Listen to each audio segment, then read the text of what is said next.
It's a crime scene that you've got to get down there right now before they clear it up.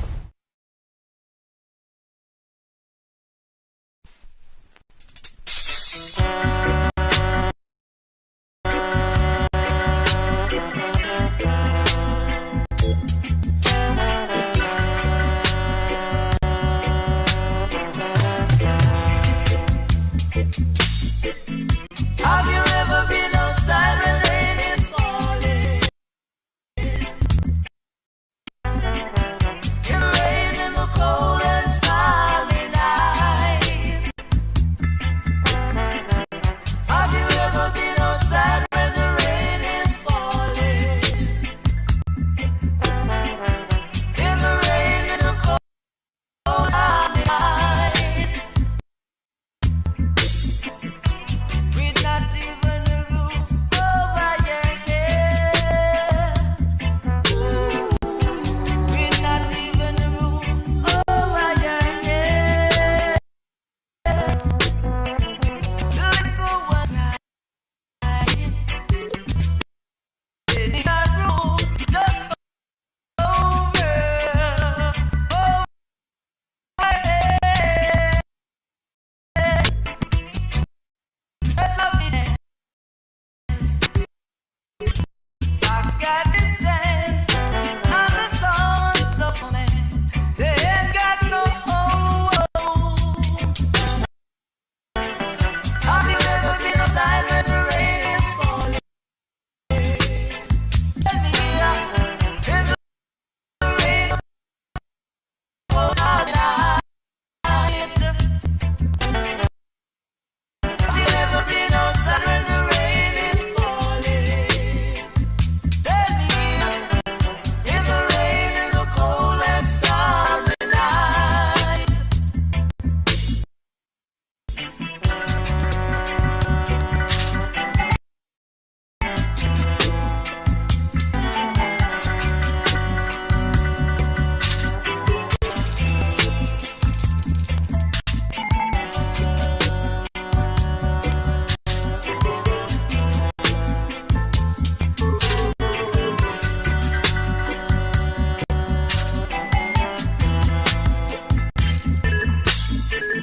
Have you ever been outside when the rain is falling? In the rain in the cold and stormy night. Tell me, have you ever been outside when the rain is falling? In the rain in the cold and stormy night. With not even a roof over your head. With not even a roof over your head. Where's our business? Fox got his den, and the sons of a man, they ain't got no home. Have you ever been outside when the rain is falling? Tell me, in the rain in the cold and stormy night. Have you ever been outside when the rain is falling? Tell me, in the rain in the cold and stormy night. Have you ever been outside when the rain is falling? Tell me, in the rain in the cold and stormy night.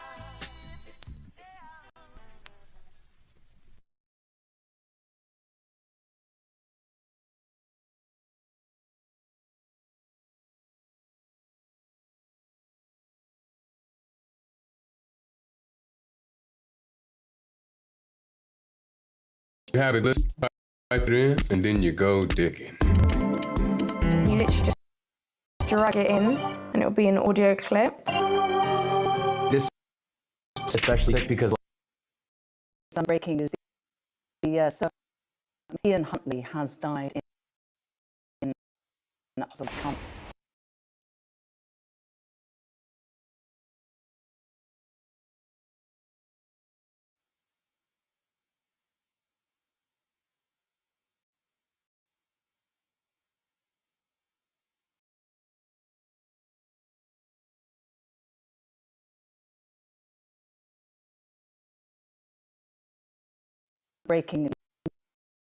Some breaking news. Yes, murderer Ian Huntley has died in hospital. That comes not long after he was attacked in the workshop of a maximum security HMP in County Durham for killing the two 10-year-old little girls, Holly Wells and Jessica Chapman, back in 2002. He had been sentenced to imprisonment with a minimum term of 40 years. This was for the murder in August of 2002 of the two little 10-year-old schoolgirls, which the country was so well.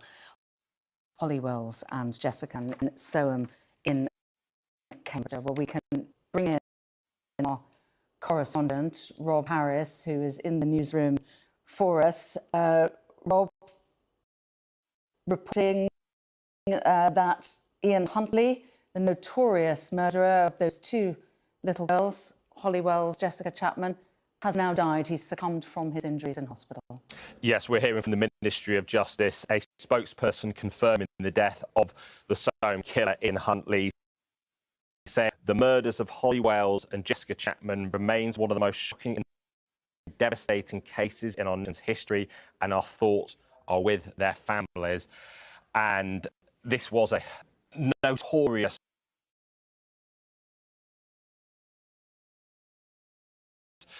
case, and that really one that did grip the nation, the desperate search for Holly Wells and Jessica Chapman. And that image of the two best friends, the girls in their Manchester United shirts, that really did associate so many with this case and really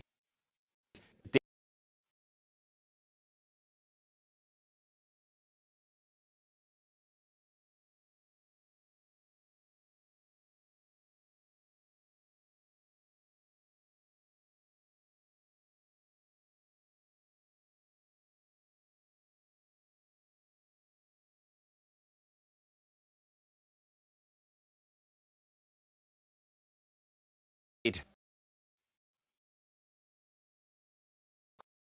cause such concern about just where they were missing 10-year-olds throughout some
as the search went on, and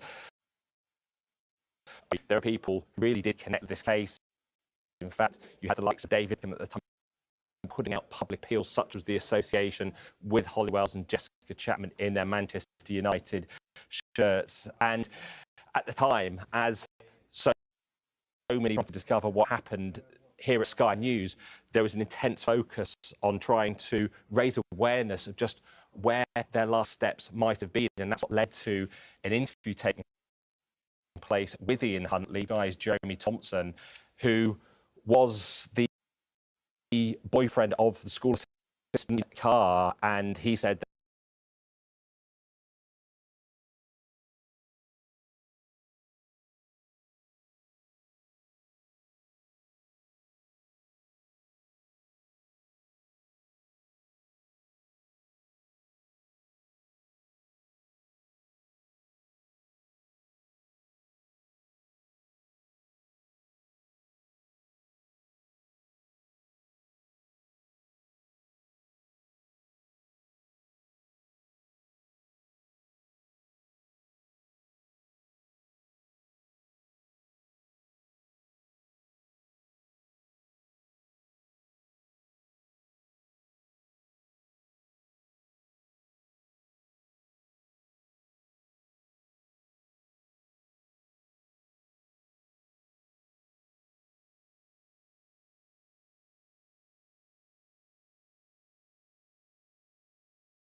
Holly Wells and Jessica Chapman had called at their house just on the day that they believed to have gone missing, and suspicions did grow with the police after watching that interview with him on Sky News, and eventually led to his arrest and conviction in 2003 for life after their bodies were found in the local area. And this was a case that raised wider concerns about just how people are vetted and information, how it's spread across the country, because there were allegations made against Ian Huntley throughout his life that didn't quite background check, and he was able to work at the village college school in Soham.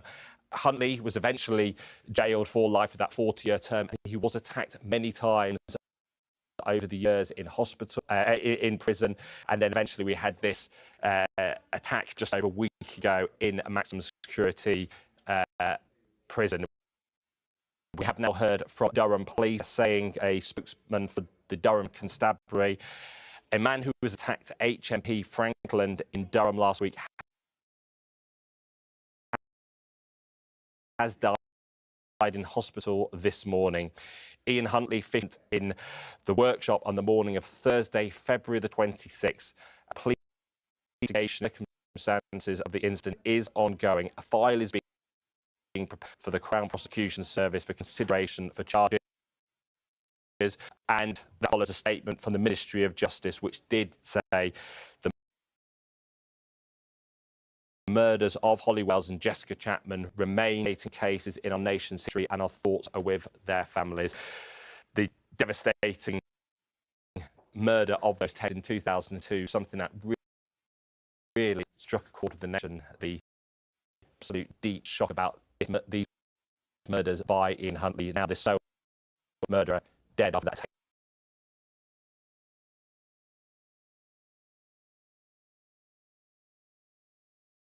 Huntley taker girls in Soham has died. He suffered significant head trauma, to be attacked with a makeshift weapon made at HMP Frankland on the 26th of February. He'd been life support in hospital then. He was serving a life sentence for murdering best friend Wells and Chapman in 2002. Our senior UK correspondent Simika Techer has the story. Soham in Cambridgeshire. Ordinary Sunday in August. Jessica and Holly Wells were best friends, mad about Manchester United. This photo taken by Holly's mum that afternoon. At around 6, they left Holly. It's thought to buy sweets. The search lasted 13 days. Officers took part. Thank you all for coming down tonight. Amid huge public concern, it became one of the biggest operations of its kind. A school caretaker, Ian Huntley, said he'd seen the girls before they disappeared. I certainly wouldn't say there was running away from what I see. His girlfriend, Maxine Carr, was Holly and Jessica's teaching assistant. It's just very upsetting, you know, to think that I might be the last friendly face.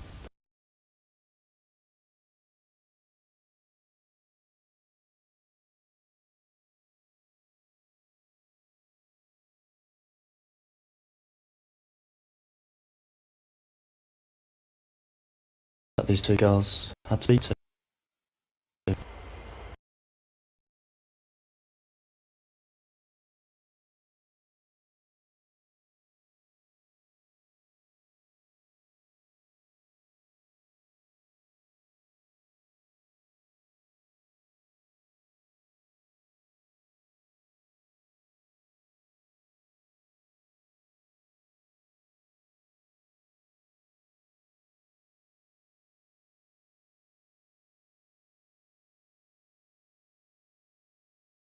Ian Huntley, school taker who murdered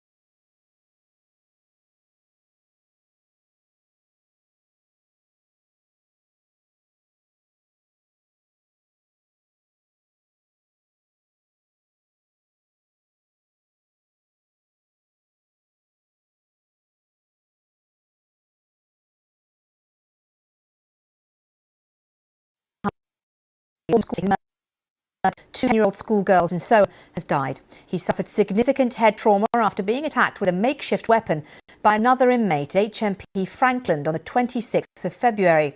He'd been on life support in hospital since then. He was serving a life sentence for murdering best friends Holly Wells and Jessica Chapman in 2002. Our senior UK correspondent Seema Katecha has the story. Soham in Cambridgeshire, an ordinary Sunday in August. Jessica Chapman and Holly Wells were best friends, mad about Manchester United. This photo taken by Holly's mum that afternoon. At 6, they left Holly's home. It's thought to buy sweets. The search lasted 13 days. More than 400 officers took part. Thank you all for coming down tonight. A huge public concern became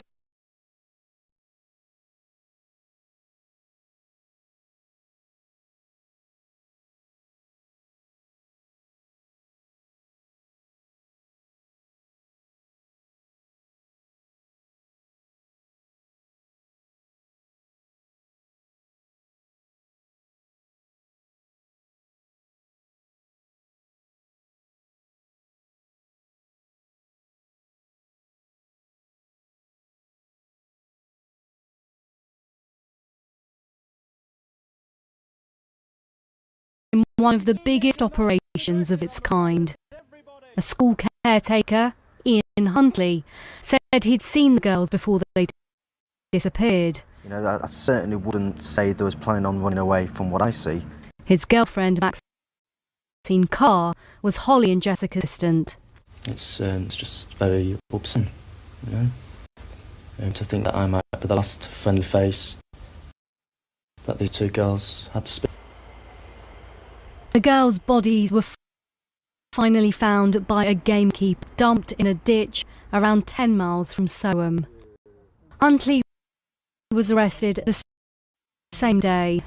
He'd let Jessica into his home, claiming his girlfriend was inside. He was sentenced to life with a minimum of 40 years. The judge said his continuing lies and manipulation had deepened the family's suffering. Maxine Carr. Maxine Carr, who'd given him a false alibi, was sentenced to 3.5 years for conspiring to pervert the course of justice. Huntley, as one of Britain's most notorious prisoners, was always a target. He was slashed across the throat in 2010, needing 21 stitches. The man who senselessly stole the futures of two happy, carefree girls enjoying their summer holidays. Katecha, BBC News. Well, let's speak now to Danny Shaw, former BBC correspondent who covered this case at the time and is now a policing and crime commentator. Danny, good to talk to you. Just for those who maybe don't remember this crime, just bring us a bit more detail about the impact this crime had on this country back in 2002. It was a shock to the country that this crime took place. 10-year-old girls were brutally murdered by Huntley. There was a search for them for about 2 weeks, national headlines, front page news every single day. And the way in which he had manipulated the media, as Seema Katecha's report explains, was just shocking. And it led to searching questions about how Huntley, against whom sexual allegations had been made while he was living in the Humberside area, had managed to get a job as a school caretaker in Cambridgeshire in Soham. And that led to an inquiry known as the Bishard Report, which ultimately resulted in the formation of a nationwide police intelligence database and various other changes to improve intelligence sharing amongst police forces, because there had been some serious gaps which had allowed Huntley to get that job and put himself in a position where he could lure those two girls to their deaths. So lasting in policing, but also I think a recognition just of how manipulative some people can be some evil people like Ian Huntley, in order in the way in which he groomed those manipulated those two girls. Let's talk a little bit about what happened to him in prison. It wasn't the first time he'd been attacked by other inmates. He had boiling water thrown at him at one point, and another point he'd had his throat slashed. Does this tell us about the way in which these attacks are possible in prisons of this nature? Well, Ian Huntley was always going to be a target in prison because of the crimes he committed and his notoriety. And you've outlined those two very serious attacks on him. There may well have been others that we don't know about. And the fact is that because prisoners are serving some are given whole life sentences, meaning they're never going to be released, they have so many hours, in which to think about how they can attack other inmates, how they can try and plot an escape, or how they can get drugs into prison and so on. They've got a lot of time in their hands, and also a prisoner serving a whole life tariff has got nothing to lose by never getting out of prison. And so, if they manage to seriously assault another prisoner or murder another prisoner, that might give them some kudos in the prison establishments, might give them some status. Now, we don't know if that was the motive behind this particular attack, but the alleged assailant is a man, Anthony Russell, who is serving a whole life order. He has got nothing to lose by carrying out other attacks. So that's a problem for the prison state. And also, we can see from the statistics, there's a rising level of violence in prisons. Last year, there were 7 homicides, cases of murder and manslaughter in prisons. The year before that,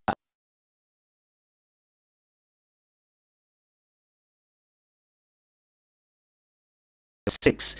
The usual rate in prisons is between 1 to 3 every year. There are more killings in prison, and we can also see from the figures some prisoners and more serious assaults going up as well.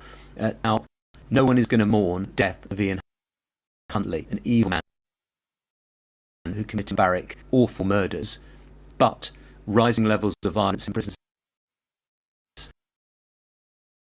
are a concern or a problem, because they make prisons more unstable, which makes rehabilitation harder for those prisoners who are released, and staff to pick up this, and it's very, very difficult prison office to deal with serious violence in prison, the aftermath of that. And we've thought someone like him would have been a close eye, honest, given what you said in terms of him being an obvious target. Well, this is high security prison, and that's why it's deeply concerned. It happens in a high security prison, although they're high security for a reason. But they are containing some of the most violent and dangerous and reviled people in the country. So there has to be close monitoring of these individuals, but also at the same time, they can't be locked in their cells for 24 hours a day. They have to be let out at various points. And I'm sure there will be an investigation as to the way in which this attack happened. If reports are correct that there was some kind of weapon used, a metal with a spike on the end, how did that get into the hands of the alleged assailant? Were they being monitored at the time?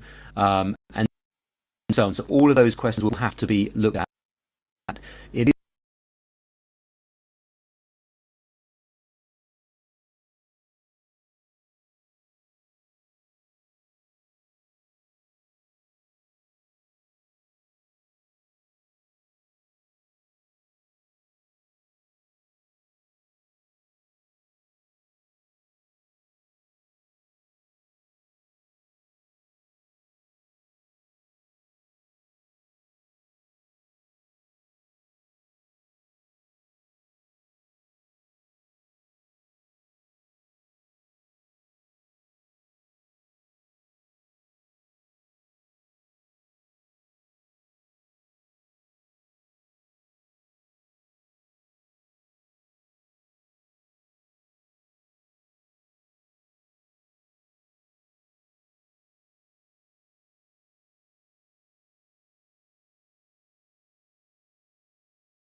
of two other very, very serious attacks just last year. Hashim Abedi, the terrorist prisoner, allegedly attacked 3 prison officers. And the year before that, Damien Bendel, a life-sentence prisoner, recently convicted of attempting to murder a prisoner, also at Franklin. So I would have thought they need an urgent review into conditions at Franklin Prison and the way in which security is being maintained at that jail.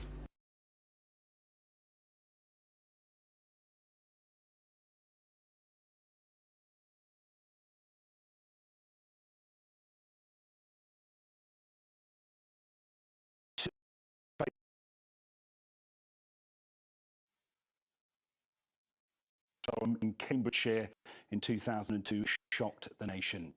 Former school caretaker Ian Huntley is served in prison for killing them, but this evening he is fighting for his life after being brutally attacked in jail. Well, Peter's at Franklin Prison in County Durham was being held. We understand then happened in a prison. Well, yes, you do. As you can imagine, information coming through official sources today, but one source that 52-year-old Ian Huntley was attacked in a prison workshop space this morning. He was hit over the head, such a serious injury, in fact, that it left him unconscious. It was described as a bad trauma injury. We know an air ambulance was scrambled. In the end, that wasn't needed. We've had a brief statement from North East Ambulance Service. It reads, we were to call at 9:28 on Thursday, 30 February 2026, to residents at HM Prison Franklin in County Durham. We dispatched 2 ambulances to the scene and requested support from the Great North Air Ambulance. Was transported to hospital by road. Peter, that patient, Ian Huntley, is one of the UK's most high-profile prisoners, isn't he? It's more than 20 years ago now, but the Sudders will clearly never be forgotten. That is etched in our minds of 2 young friends, and just 10 years old, in the new football tops. The photograph taken on the day that they were killed. The primary school girls left a family barbecue to go and buy some seats that day.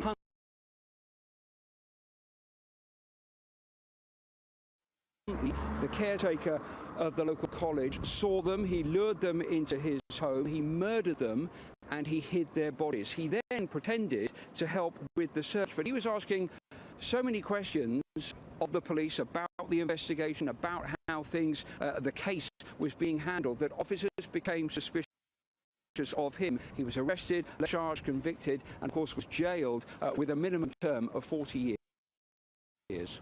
And this isn't even the first act, is it? So obviously some questions to ask about the prison. Yeah, look, put it this way, I can't imagine many have sympathy for him, but this kind of thing is not supposed to happen. He was attacked back in 2005 at Wakefield prisons with boiling water.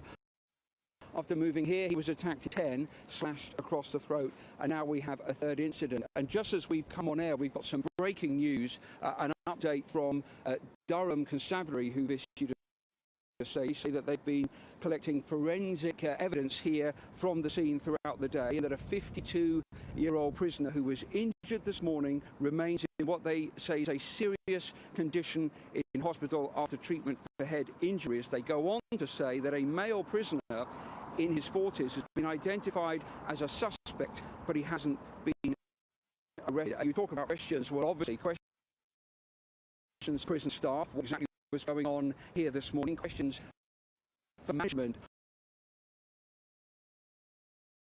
of this prison, as far as the prison service.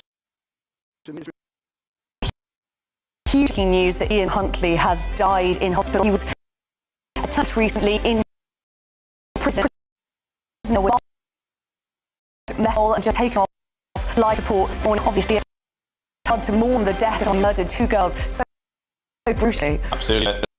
It's interesting to see the reaction to that incident. There's violence. There's a bit of a debate cropping up already, I think, about like in Huntley. Why do we, as a society often the death penalty, but then celebrate it, many people do, when someone is killed in prison. We'll be discussing that later as we get more reaction to the death of Ian Huntley in prison after being taken off life support. And we'd love to know what you think about that. Let's go back to that breaking news now. The Soham killer, Ian Huntley, has died in hospital. He was attacked in the workshop of maximum security Franklin Prison in County Durham by an inmate with a metal bar on February the 26th. Yes, his life support machine was turned off last night. I mean, huge news here. We have been expecting this since the life support machine was turned off last night. As you say, Charlie, a bit of a debate going on now about, natural justice, can you call it in prison? Vigilante justice? First and foremost, our thoughts, Olivia, they will definitely be with the families of Holly Wells and Jessica Chapman, those best friends who were killed by Ian Huntley, because any reference to this barbaric man will revitalise those horrible memories, those horrible feelings they have of those what must be gut-wrenching days in 2002. But we can now bring in our national reporter, Will Godley, who joins us in the studio. Will, what can you tell us about this incident? Well, we've just in the last minute or so had a statement from Durham Constabulary. They have said a man who was attacked at HMP Frankland in Durham last week has died in hospital. Morning, Ian Huntley, 52 years old, was taken to hospital with serious injuries following an incident in the workshop on the morning of Thursday, 26th of February. A police investigation into the circumstances of the incident is ongoing. A file is being prepared for the Crown Prosecution Service for consideration of charges. Of course, it was widely reported that attack just over 10 days ago now in the workshop of that high security prison, HMP Frankland, when Ian Huntley, of course, 52-year-old man, was attacked with a spike, and according to Sun, his head split in two. He was left recognisable, and paramedics there found him barely breathing and covered in blood. Of course, airlifted then to hospital. We know he was on life support, and that life support then turned off. This isn't, of course, the first time he was attacked in hospital. Of course, due to the nature of his horrific crimes, he was a widespread target for attacks. Back in 2010, he underwent emergency surgery. His throat was cut from a homemade weapon.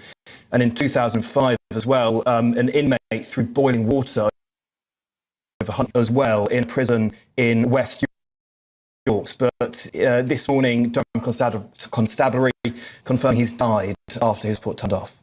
And well, we have a statement we can bring you now from the Ministry of Justice. A spokesperson there has said the murders of Holly Wells and Jessica Chapman remains one of the most shocking and devastating cases in our nation's history, and our thoughts are with their families. And Will, you've just spoken about the previous attacks that Ian Huntley faced in prison, his throat being cut with a homemade weapon in 2010.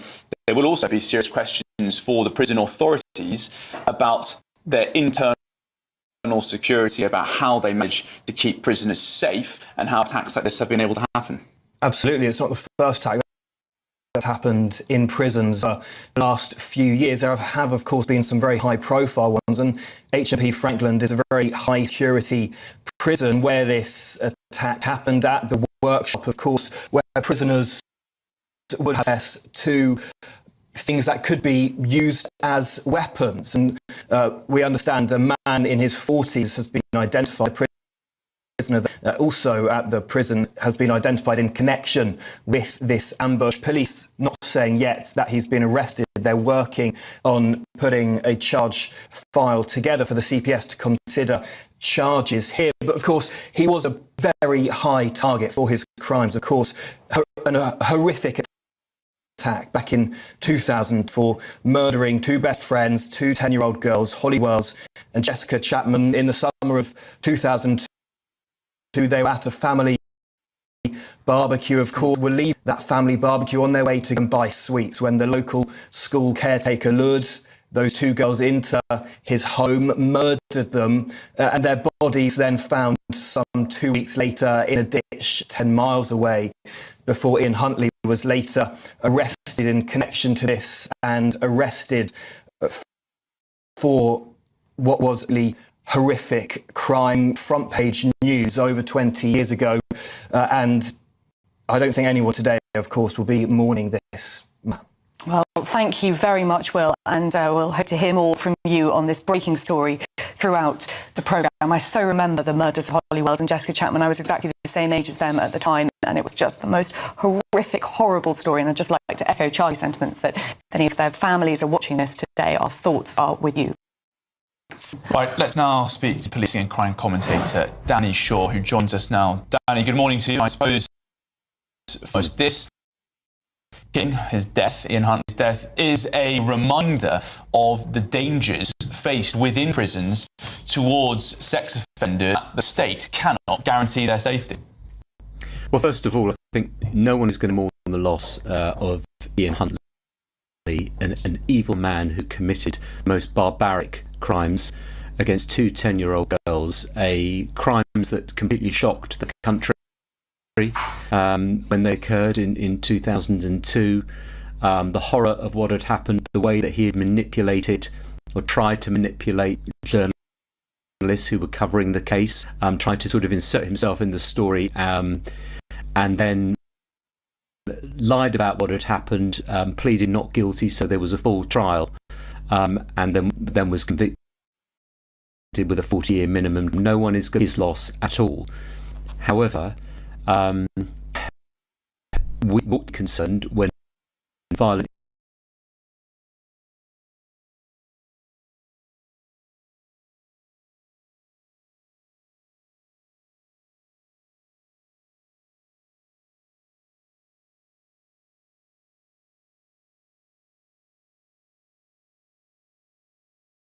incidents take place in prison, because